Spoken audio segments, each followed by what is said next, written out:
and welcome to With Science 101. So we are going to test how combustion works by having... You're stealing my lines. No. Whatever. So this is going to be the acid, and this is going to be the base. Vinegar and baking soda. And we're going to mix them together and make this rocket go up. Okay. So first we shall put some baking powder into here.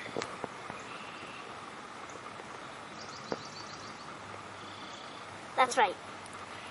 And that's okay. And then we're going to put vinegar into the rocket.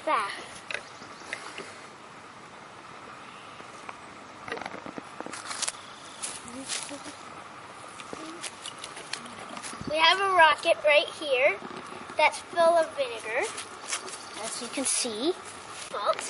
Now here comes the dangerous part. Yes. So I have to shake this up with this going on top of here, and it goes up. And 3, 2, 1. And if it hits him on the face, it isn't... Oh, crap! Holy crap!